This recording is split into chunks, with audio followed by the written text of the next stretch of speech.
저는 박미경입니다. 올해 55이죠. 30년간 초등학교에서 아이들을 가르치다가 명예퇴직을 했어요. 남편을 먼저 보내고 혼자 지내던 중에 딸 수진이가 재혼을 했거든요. 그래서 지금은 새 사위 준혁이와 의붓손자 태민이까지 이렇게 넷이서 살고 있습니다. 처음엔 정말 행복했어요. 딸이 좋은 사람 만나서 다시 가정을 꾸렸다니까요. 수진이는 32인데 첫 결혼이 잘못되어서 한동안 혼자 키우던 아이도 없었거든요. 그런데 준혁이에게는 전 부인과의 사이에 태민이라는 아들이 있었습니다. 8살 된 똘똘한 아이예요. 준혁이는 건설회사에서 대리로 일하고 있어요. 키도 크고 인상도 선량해 보이죠. 처음 만났을 때부터 저에게 정말 잘해줬어요. 장모님, 제가 잘 모셔드릴게요. 수진이가 어머니 자랑을 워낙 많이 해서요. 이런 식으로 말하면서 늘 공손하게 인사를 했거든요. 태민이도 처음엔 낯을 많이 가렸는데 제가 과자도 사주고 숙제도 도와주니까 금세 따라붙더라고요. 아이가 얼마나 귀여운지 몰라요. 제 방에 와서는 이런 이야기를 하곤 했어요. 할머니, 저 아빠랑 새엄마 좋아해요. 그런데 가끔 무서워요. 왜 무서워하니? 아빠가 화내면 목소리가 너무 커져요. 새엄마도 그럴 때 조용해지고요. 아이의 말을 들으면서 조금 이상하다는 생각이 들었어요. 하지만 재혼 가정이니까 서로 적응하는 시간이 필요하겠다 싶었죠. 저는 교사를 오래 해서 그런지 사람을 관찰하는 게 습관이 되어 있어요. 준혁이를 보면서도 자꾸 뭔가 신경이 쓰였거든요. 저와 대화할 때마다 은근히 제 재정 상황을 물어보는 거예요. 장모님, 퇴직하실 때 퇴직금 많이 받으셨죠? 연금도 나오시고 보험도 잘 들어놓으셨다고 수진이가 그러던데요. 이런 식으로 말이에요. 처음엔 관심 표현이라고 생각했어요. 사위가 장모의 생활을 걱정하는 것 같아서 고마웠죠. 어느 날 저녁이었어요. 저는 설거지를 하고 있었는데 거실에서 준혁이와 수진이가 대화하는 소리가 들렸어요. 수진아, 장모님 통장 관리는 누가 해? 왜 그래? 엄마가 직접 하시는데. 아니야, 나이 드시면 깜빡깜빡 하실 수도 있잖아. 우리가 도와드려야지. 그런데 엄마가 원하시지 않으면 아직 말씀 안 드린 거야? 내 회사 일 때문에 당분간 돈이 좀 필요한데. 목소리가 갑자기 작아져서 더 이상은 들리지 않았어요. 하지만 왠지 마음이 불편했죠. 교사 생활 30년 동안 수많은 사람들을 봐왔는데 준혁이의 눈빛에서 뭔가 다른 의도를 느꼈거든요.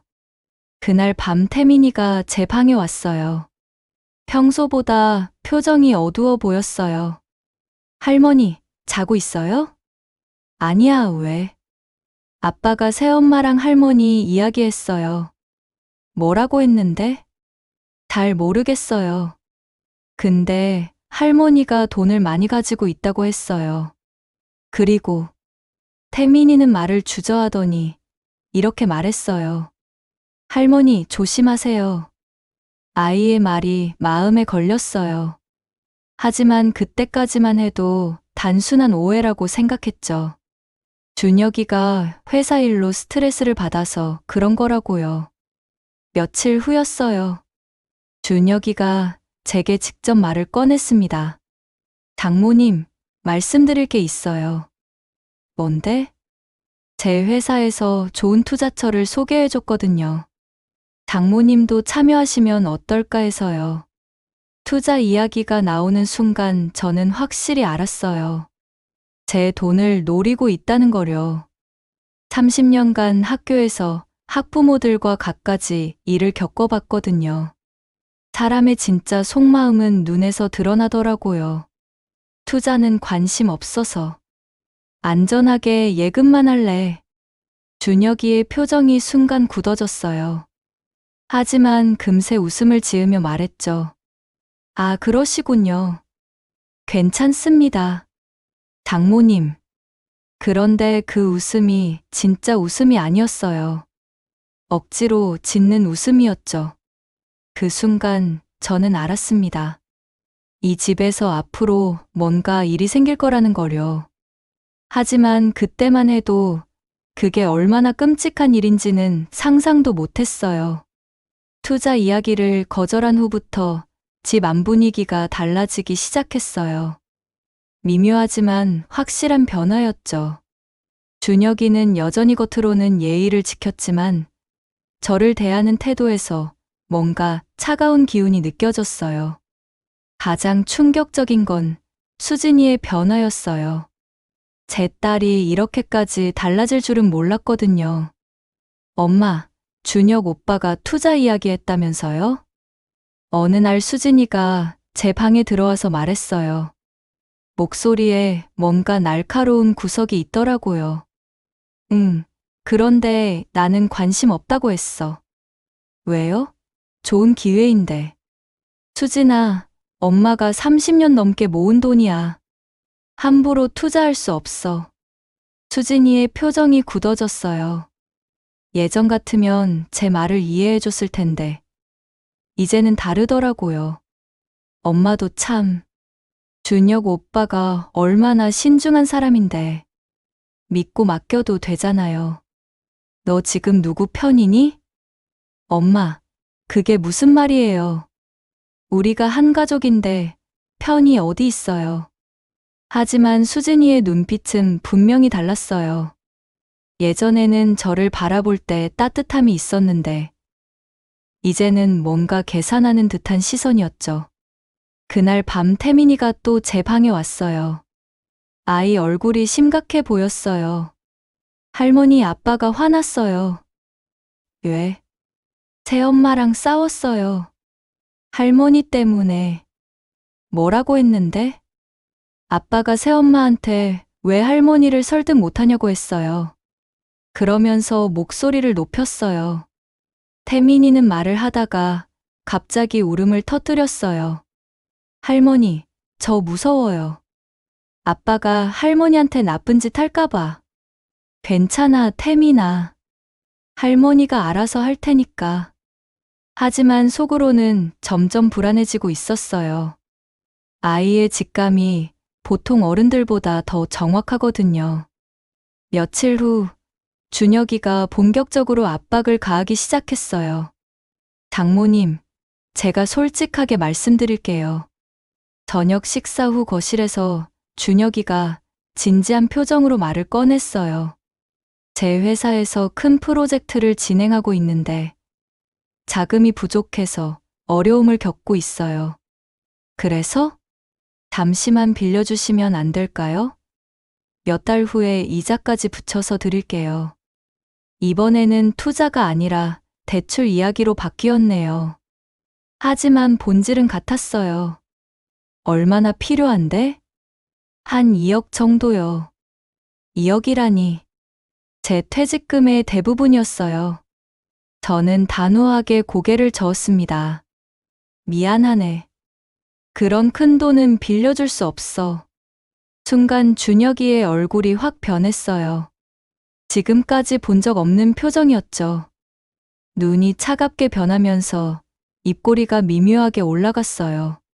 장모님이 그렇게 나오시면 저희도 어쩔 수 없죠. 무슨 뜻이야? 아니에요.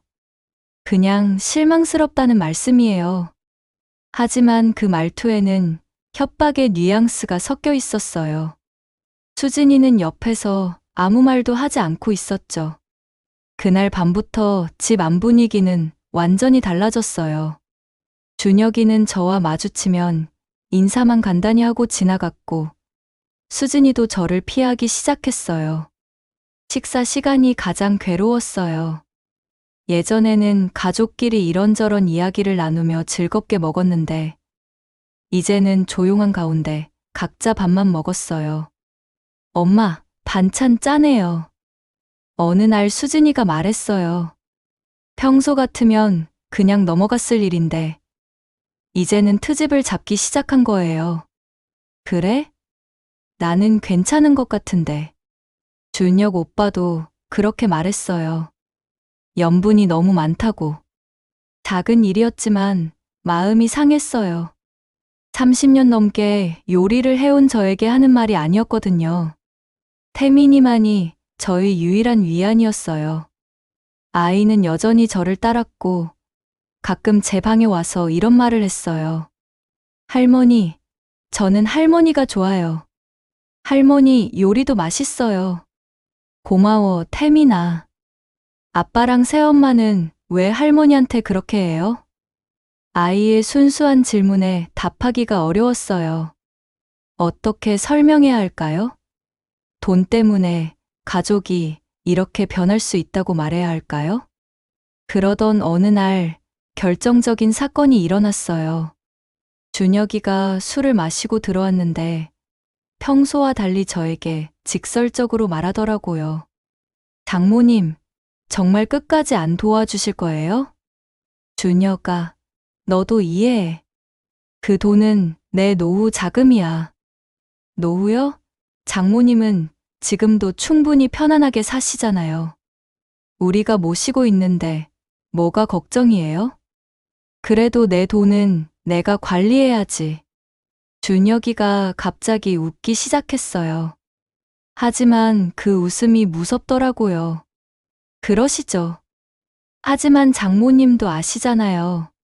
이 세상에 영원한 건 없다는 거려. 그 말이 무슨 뜻인지 정확히 알 수는 없었지만 섬뜩한 기분이 들었어요. 마치 위협을 받는 기분이었죠. 수진이는 옆에서 남편을 말리지도 않고 오히려 고개를 끄덕이고 있었어요. 제 딸이 이렇게 변할 줄은 정말 몰랐어요. 그날 밤 잠이 오지 않았어요. 이 집에서 더 이상 안전하지 않다는 생각이 들었거든요. 하지만 어디로 갈 수도 없는 상황이었죠. 태민이 때문에라도 떠날 수 없었어요. 준혁이의 위협적인 말을 들은 후 며칠이 지났어요. 저는 평소처럼 아침 뉴스를 보고 있었는데 갑자기 눈에 띄는 보도가 나왔습니다. 대명건설 부실공사 논란이 확산되고 있습니다. 지난달 완공된 아파트 단지에서 균열이 발견되면서 입주민들이 집단 소송을 제기했는데요. 대명건설. 준혁이가 다니는 회사였어요. 화면에는 갈라진 벽면과 분노한 주민들의 모습이 나왔죠. 배상 규모는 수십억 원에 달할 것으로 예상되며 회사 측은 자금 조달에 어려움을 겪고 있는 것으로 알려졌습니다. 순간 모든 게 이해됐어요. 준혁이가 왜 그렇게 급하게 돈이 필요했는지 말이죠. 투자나 대출이 아니라 회사의 배상금 때문이었던 거예요. 저녁에 준혁이가 들어왔을 때 물어봤어요. 준혁아, 너희 회사 뉴스 봤어. 괜찮아? 준혁이의 얼굴이 순간 굳어졌어요. 하지만 금세 태연한 척 하더라고요. 아, 그거요? 언론에서 과장된 거예요. 별일 아닙니다. 하지만 배상금이. 장모님은 신경 쓰지 마세요. 제가 알아서 할 일이니까. 말은 그렇게 했지만 준혁이의 표정에는 초조함이 역력했어요. 이제야 왜 그렇게 제 돈을 노리는지 확실해졌죠. 그날 밤 수진이와 준혁이가 나누는 대화를 또 엿듣게 됐어요. 이번에는 좀 더 구체적이었어요. 어떡하지 정말? 회사에서 개인 보증까지 서라고 하는데 수진이의 목소리가 떨리고 있었어요. 그러니까 장모님을 설득해야 한다고 했잖아. 시간이 별로 없어. 근데 엄마가 절대 안 줄 것 같은데. 그럼 다른 방법을 생각해 봐야지. 다른 방법이 뭐가 있어? 있어. 여러 가지가. 준혁이의 목소리가 낮아졌어요. 무슨 말을 하는지 들리지 않았지만 그 어조가 섬뜩했어요. 다음 날 태민이가 학교에서 돌아온 후 제 방에 왔어요. 평소보다 훨씬 불안해 보이더라고요. 할머니, 어젯밤에 아빠랑 새엄마가 할머니 이야기했어요. 또 뭐라고 했는데? 잘 안 들렸는데. 아빠가 할머니가 위험하다고 했어요. 내가 위험하다고? 아니에요. 할머니가 위험해질 수도 있다고 했어요. 태민이의 말을 들으면서 등골이 오싹했어요. 그게 무슨 뜻인지 대충 짐작이 갔거든요. 태민아, 아빠가 또 다른 말은 안 했어? 새엄마가 무서워하면서 그런 건 안 된다고 했어요. 그런데 아빠가 다른 방법이 없다고 했어요. 아이의 말을 종합해보니 상황이 심각했어요. 준혁이가 정말로 저에게 해를 가할 생각을 하고 있는 것 같았어요. 그날 저녁 식사 시간이었어요. 평소와 다름없이 조용한 분위기였는데 갑자기 준혁이가 말을 꺼냈어요. 장모님, 혹시 보험 많이 들어놓으셨죠? 왜? 아니, 그냥 궁금해서요. 나이 드시면 건강도 챙기셔야 하고. 이상한 질문이었어요. 왜 갑자기 제 보험을 묻는 걸까요? 생명보험 정도만 들어놨어. 얼마나 들어놓으셨어요? 왜 그런 걸 물어? 혹시 수익자는 수진이로 되어 있나요? 순간 소름이 돋았어요. 왜 갑자기 보험금 수익자를 묻는 거죠? 그런 건 내가 알 필요 없어. 준혁이는 그 말을 듣고 묘한 미소를 지었어요. 마치 뭔가 계획하고 있다는 듯한 표정이었죠. 수진이는 계속 고개를 숙이고 밥만 먹고 있었어요. 예전 같으면 이런 상황에서 분위기를 바꾸려고 노력했을 텐데, 이제는 그런 것도 없더라고요. 식사 후 설거지를 하는데 태민이가 조용히 다가왔어요. 할머니, 저 무서워요. 왜? 아빠 눈이 무서워요. 할머니 볼 때마다 이상하게 웃어요. 아이의 말이 맞았어요. 준혁이가 저를 바라보는 시선이 예전과 완전히 달라졌거든요. 마치 사냥감을 바라보는 것 같은 느낌이었어요. 그날 밤 잠이 들기 전에 문득 떠오른 생각이 있었어요. 혹시 준혁이가 제 생명보험금을 노리고 있는 건 아닐까요? 그래서 보험 이야기를 한 걸까요? 생각해보니 끔찍했어요. 제가 죽으면 수진이가 보험금을 받게 되고 그 돈으로 준혁이의 문제를 해결할 수 있으니까요. 하지만 설마 그런 끔찍한 생각을 할까요? 아무리 돈이 급해도 사람이 그럴 수 있을까요? 다음 날 아침 준혁이가 출근하면서 이상한 말을 했어요. 장모님, 요즘 날씨가 추워졌네요. 조심하세요. 평범한 말 같지만 어조가 이상했어요. 마치 경고하는 것 같은 느낌이었죠. 수진이도 그 말을 듣고 얼굴이 하얗게 질렸어요. 뭔가 알고 있는 것 같았어요. 그 순간 저는 확신했습니다. 이 집에서 정말로 위험한 일이 벌어질 거라는 거려. 하지만 아직 구체적으로 무엇인지는 알 수 없었어요. 태민이만이 저를 걱정해주고 있었지만 8살 아이가 무엇을 할 수 있겠어요? 저는 점점 외로워지고 있었어요. 그리고 무엇보다 무서웠어요. 준혁이의 계획이 무엇인지, 수진이가 얼마나 관여하고 있는지 저는 더 알아봐야 했어요. 30년간 교사로 일하면서 키운 직감이 계속 경고하고 있었거든요. 며칠 후 결정적인 순간이 왔어요. 저는 빨래를 널기 위해 베란다에 나가 있었는데 준혁이가 거실에서 전화를 받더라고요.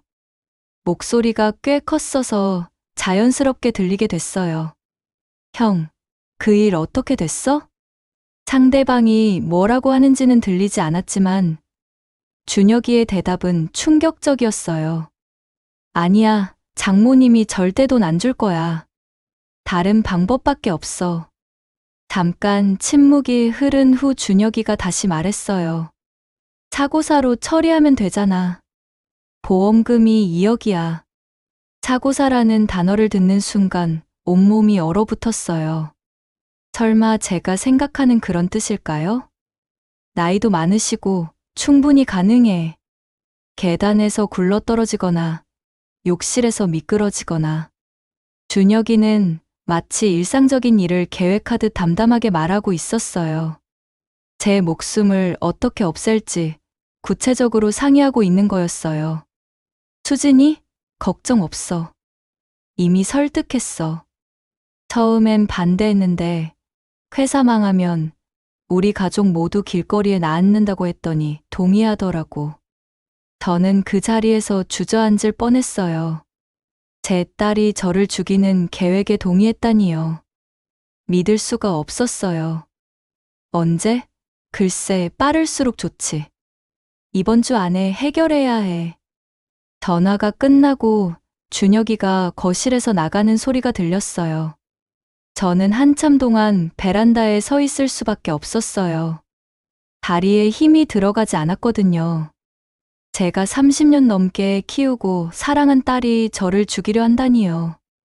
돈 때문에 말이에요. 어떻게 이런 일이 가능할까요? 그날 저녁 수진이를 바라보는 제 마음은 복잡했어요. 평소처럼 밥을 먹고 있는 딸의 모습이 낯설게 느껴졌어요. 수진아, 너 요즘 표정이 어둡더라. 그래요? 그냥 피곤해서 그런 것 같아요. 거짓말이었어요. 수진이는 양심의 가책을 느끼고 있었던 거죠. 하지만 그렇다고 계획을 포기할 생각은 없는 것 같았어요. 식사 후 태민이가 제게 다가왔어요.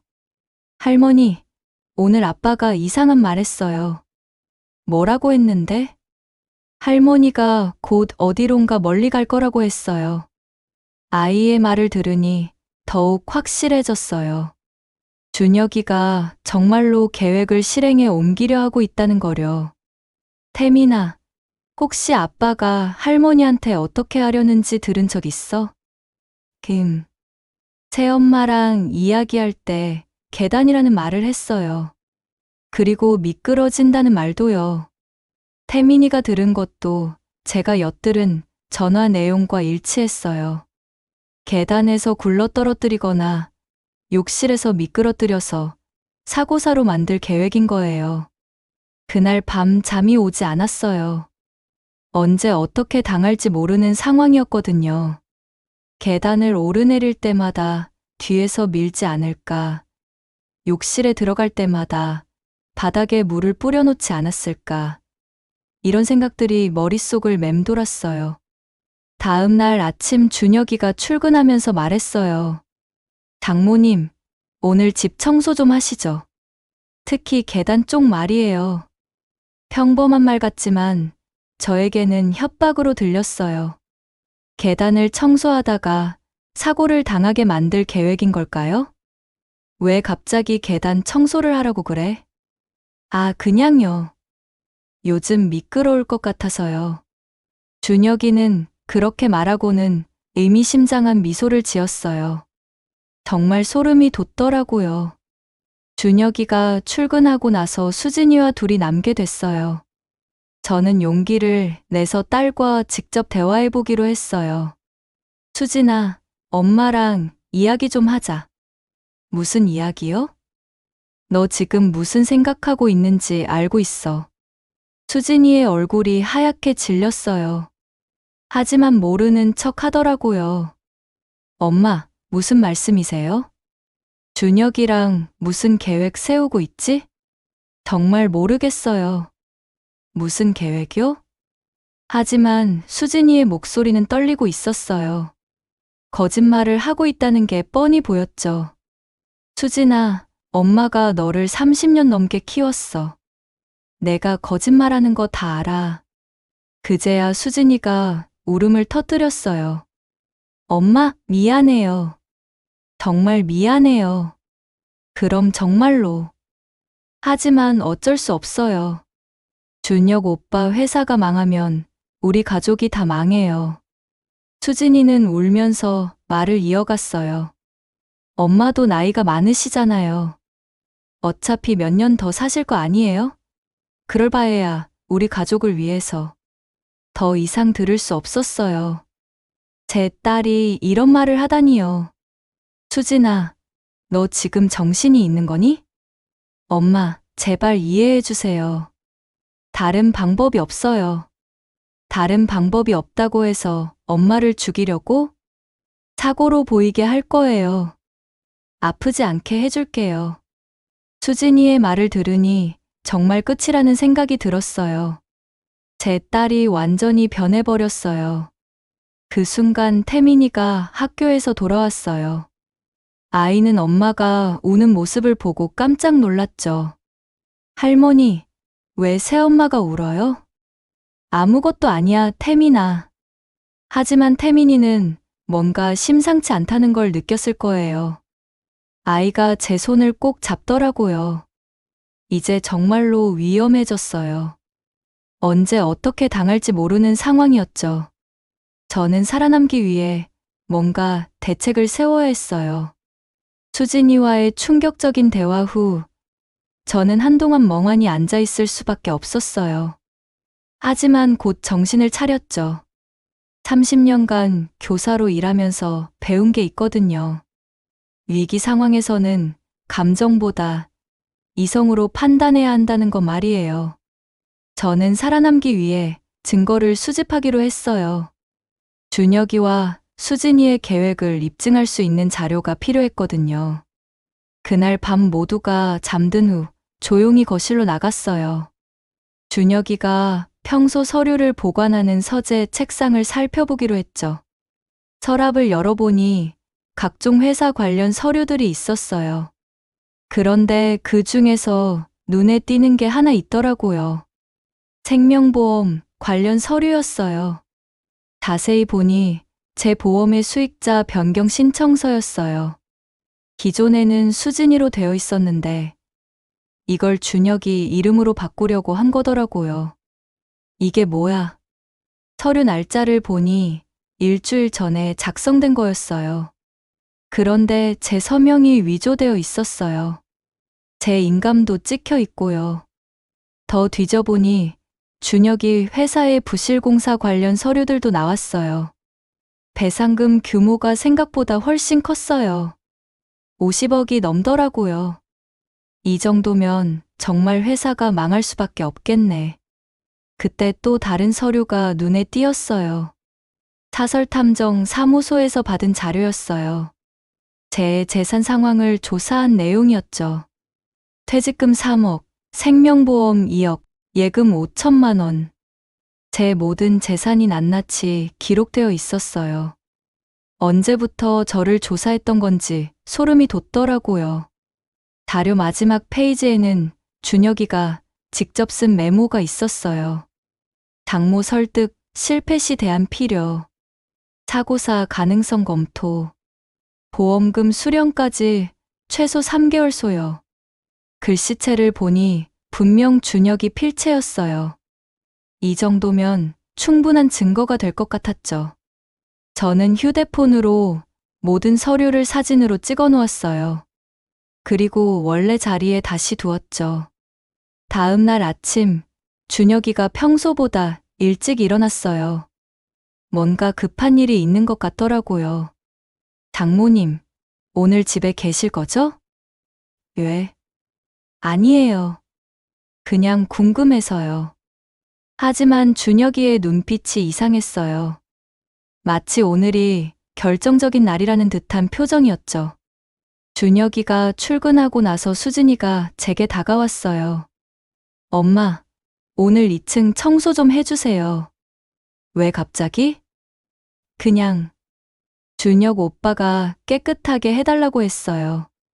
수진이의 목소리가 떨리고 있었어요. 뭔가 계획이 오늘 실행될 것 같다는 불길한 예감이 들었죠. 수진아, 너 아직도 그 생각 버리지 못했구나. 엄마, 제발 그런 말 하지 마세요. 저도 괴로워요. 괴롭다면서 왜 못 멈춰? 이미 늦었어요. 준혁 오빠가 대출까지 받아서 사람들한테 약속했거든요. 이제 정말 다른 방법이 없어요. 수진이는 울면서 2층으로 올라갔어요. 저는 혼자 거실에 남아서 생각에 잠겼죠.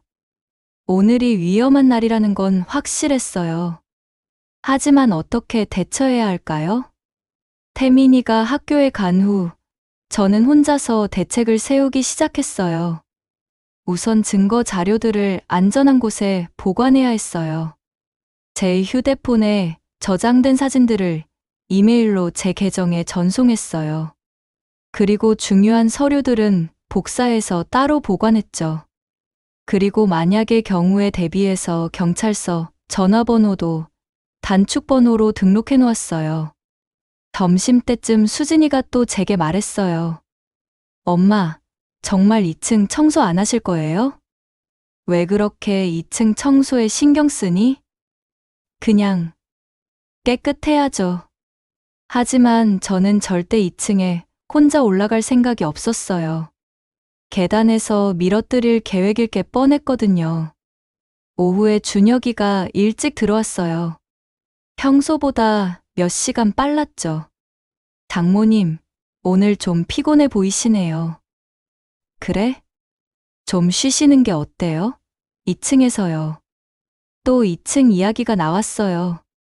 분명히 2층 계단에서 뭔가 할 계획인 것 같았어요. 난 여기서 쉴래. 아, 그러시군요. 준혁이의 표정이 순간 굳어졌어요. 계획이 틀어진 것 때문인 것 같았죠.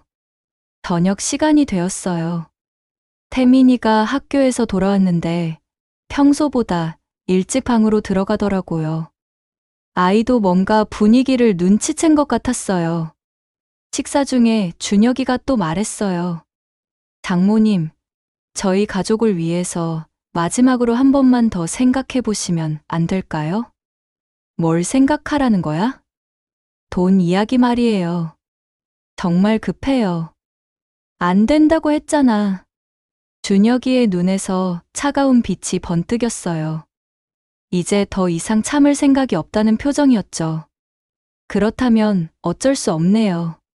그 말이 마치 최후 통첩 같아서 온몸에 소름이 돋았어요. 정말로 오늘 밤이 위험할 것 같았어요. 저는 마음속으로 결심했어요.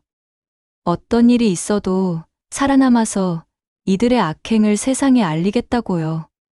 그날 밤 10시쯤이었어요. 저는 평소처럼 방에서 책을 읽고 있었는데 갑자기 준혁이가 문을 두드렸어요. 장모님, 죄송한데 부탁 하나만 드려도 될까요? 뭔데? 지하 창고에 있는 김치냉장고 좀 봐주실 수 있어요? 이상한 소리가 나는 것 같아서요. 지하 창고라니. 그 말을 듣는 순간 직감적으로 위험하다는 생각이 들었어요. 하지만 거절하면 더 의심스러워할 것 같았죠. 지금 가야 해? 내일 낮에 보면 안 돼? 아니에요. 김치가 상할까봐 걱정이에요. 잠깐만 봐주시면 돼요. 수진이도 옆에서 거들었어요. 엄마, 준혁 오빠 말이 맞아요. 김치 다 상하면 어떡해요. 두 사람이 함께 말하니 거절하기 어려웠어요. 하지만 저는 혼자 가지 않기로 했어요. 그럼 같이 가자. 나 혼자는 무서워. 아, 저희는 태민이 봐야 해서요. 장모님 혼자 가셔도 될 것 같은데요. 역시나 혼자 가라고 하더라고요. 이제 확실해졌어요. 지하 창고에서 뭔가 할 계획인 거죠. 그럼 안 가겠어. 내일 낮에 할래. 준혁이의 표정이 순간 굳어졌어요.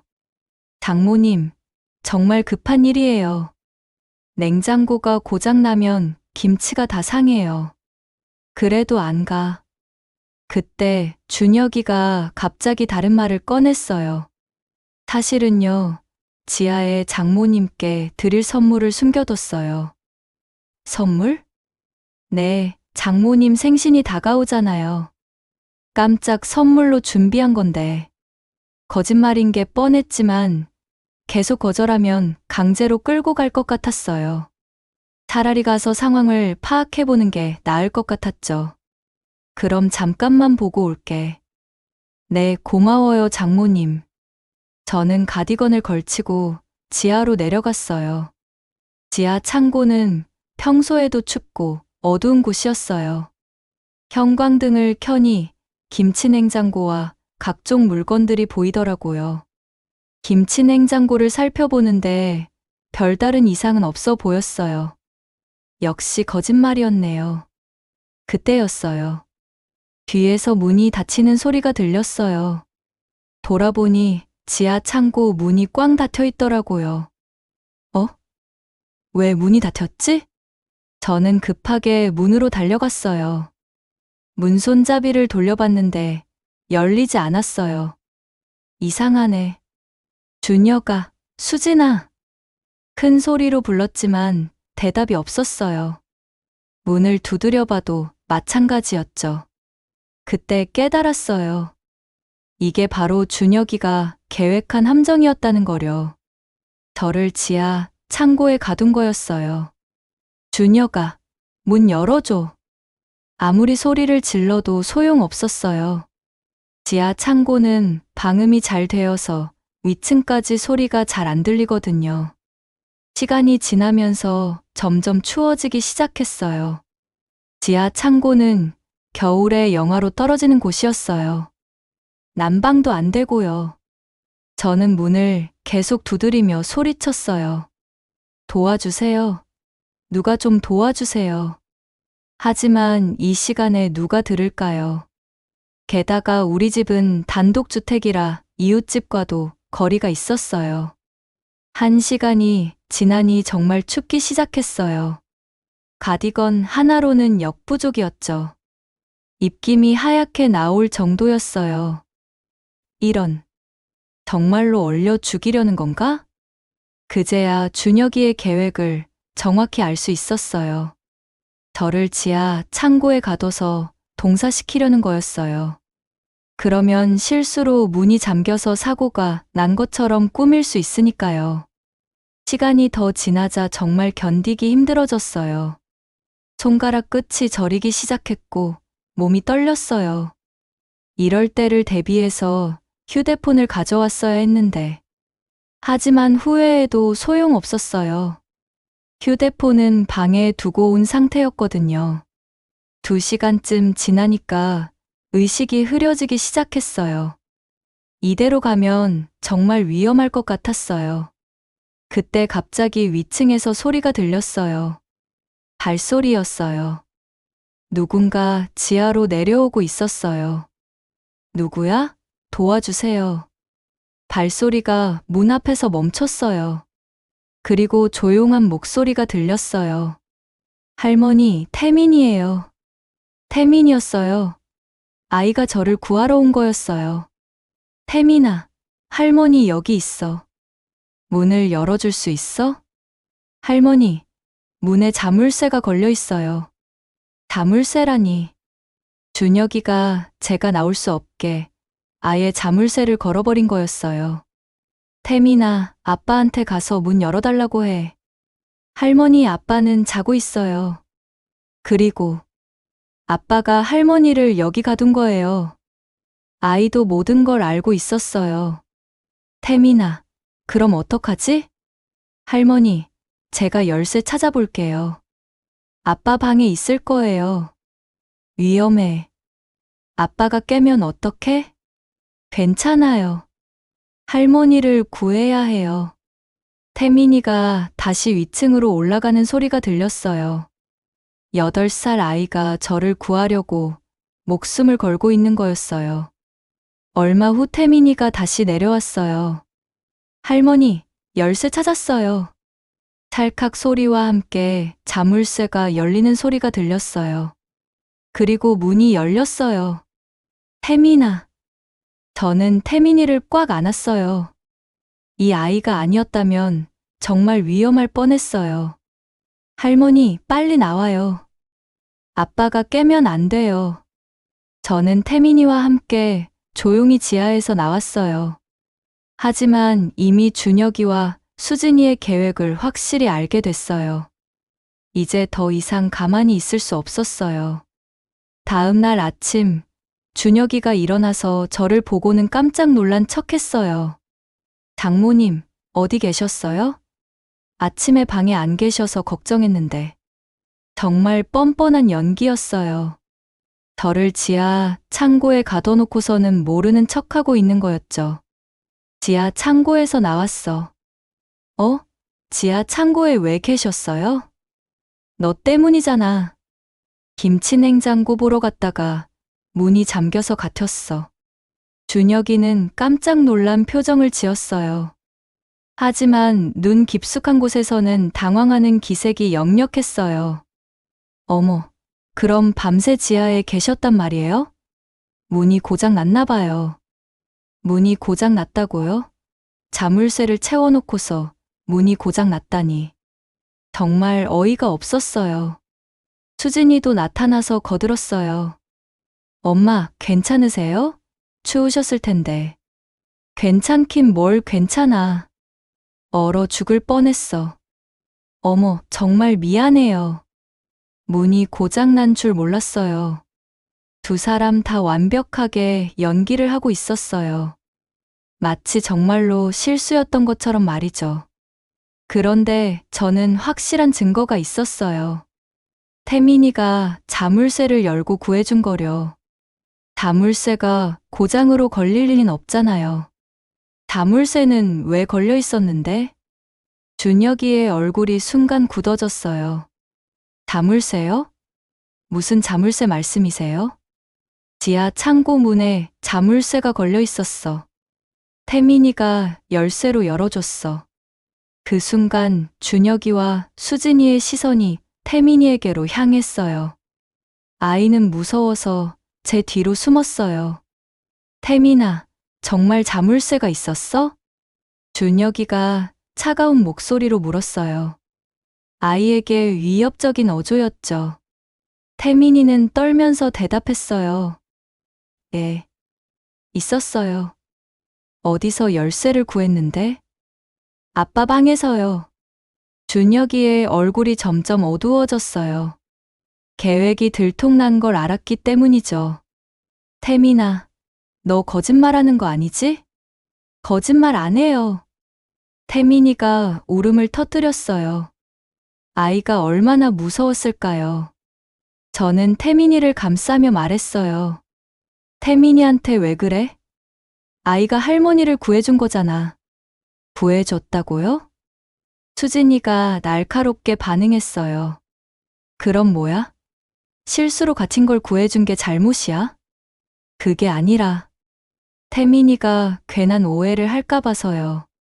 오해라고요? 자기들이 저를 죽이려 한 걸 오해라고 하다니. 정말 뻔뻔하더라고요. 그날 하루 종일 집 안 분위기는 최악이었어요. 준혁이는 저를 째려보듯 바라봤고 수진이는 아예 말을 걸지도 않았어요. 가장 걱정스러운 건 태민이었어요. 아이가 진실을 말했다는 이유로 준혁이한테 미움을 받게 된 거죠. 저녁 식사 때였어요. 준혁이가 태민이한테 말했어요. 태민아, 어른들 일에 끼어들면 안 된다고 했지? 예. 그런데 왜 그랬어? 할머니가 추워서. 할머니는 어른이야. 혼자서도 잘 나올 수 있어. 준혁이는 아이를 나무라고 있었어요. 저를 구해준 것 때문에 말이죠. 그때 저는 참을 수 없었어요. 준혁아, 태민이 잘못이 뭐가 있어? 갇힌 사람 도와준 게 잘못이야? 장모님, 아이 교육은 저희가 알아서 할게요. 교육이라고? 착한 일 한 아이를 혼내는 게 교육이야? 착한 일이요? 준혁이가 비웃듯이 말했어요. 뭔가 오해가 있는 것 같은데 장모님이 실수로 갇힌 걸 태민이가 괜히 나서서 문제를 크게 만든 거예요. 실수로 갇혔다고? 그럼 다른 이유가 있어요? 저는 더 이상 참을 수 없었어요. 증거도 있으니까 직접적으로 말해버렸어요. 너희가 일부러 가둔 거잖아. 나 죽이려고. 그 순간 식탁이 조용해졌어요. 준혁이와 수진이의 얼굴이 하얗게 질렸어요. 장모님, 무슨 말씀을 그렇게. 모른 척 하지 마. 너희 계획 다 알고 있어. 서류도 받고.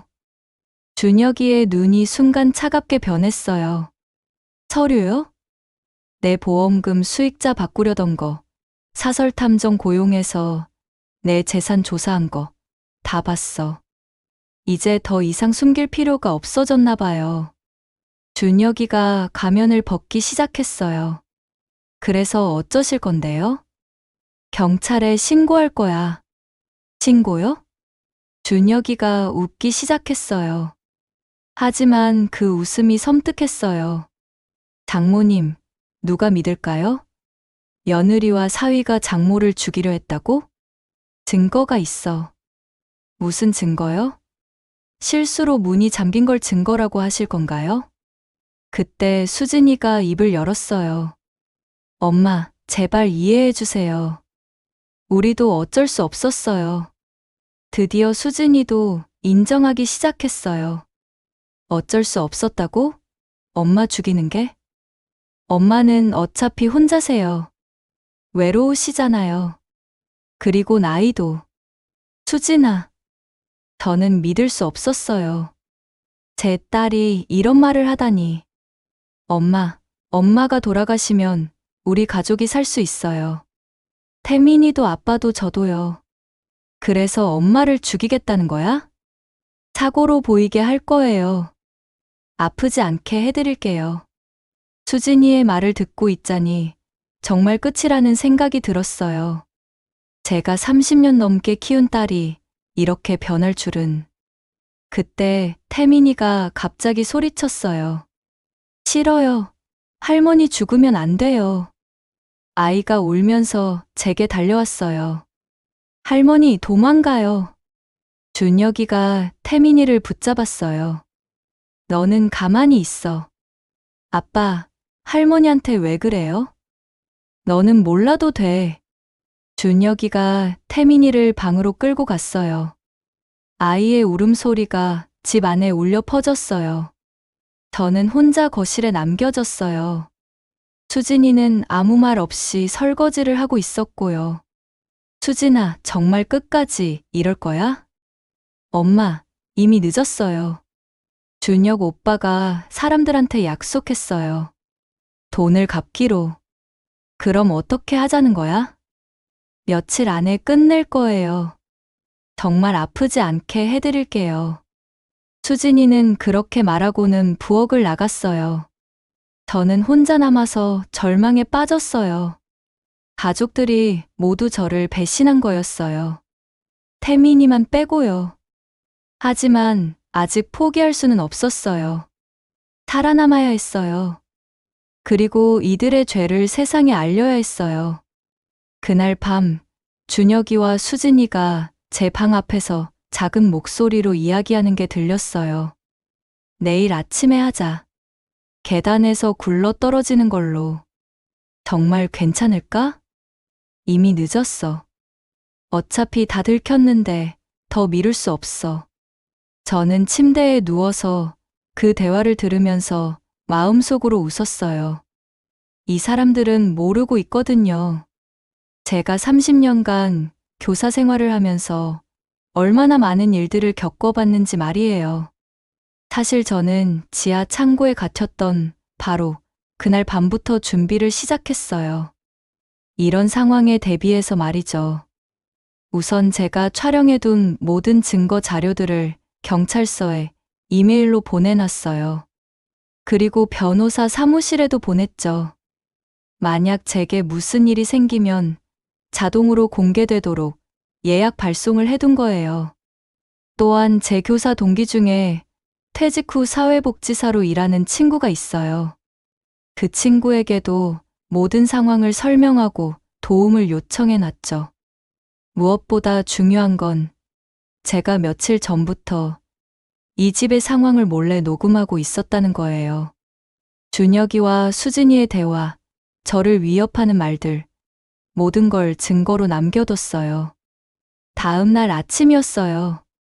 준혁이가 평소보다 일찍 일어나서 저를 깨웠어요.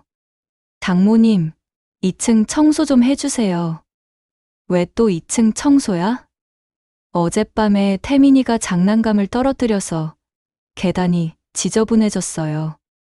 거짓말이었어요. 계단에서 저를 밀어뜨리려는 계획인 거죠. 알았어. 그런데 먼저 전화 한 통만 하고. 누구한테요? 병원에. 어젯밤부터 가슴이 좀 답답해서 저는 일부러 핸드폰을 꺼내서 큰 소리로 전화를 걸었어요. 여보세요. 중앙병원이요? 박미경입니다. 네. 오늘 오전에 검진 받으러 갈게요. 가짜 전화였지만 준혁이와 수진이에게는 제가 외출할 예정이라는 신호를 준 거였어요. 장모님, 병원에 가시려면 청소는 나중에 해도. 아니야. 나가기 전에 빨리 하고 갈래. 저는 청소 도구를 들고 2층으로 올라갔어요. 계단 중간쯤에서 청소를 시작했죠. 그때 뒤에서 발걸음 소리가 들렸어요. 준혁이었어요. 장모님, 도와드릴까요? 됐어. 혼자 할 수 있어. 준혁이는 제 뒤쪽 몇 계단 위에 서 있었어요. 저를 밀어뜨릴 준비를 하고 있는 거죠.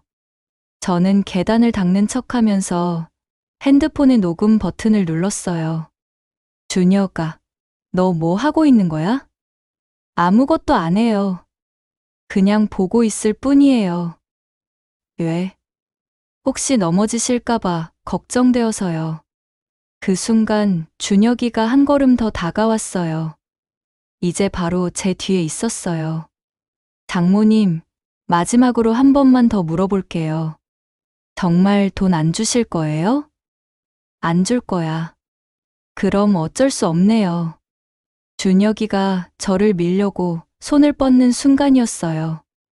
갑자기 현관문이 열리면서 큰 목소리가 들렸어요. 경찰입니다.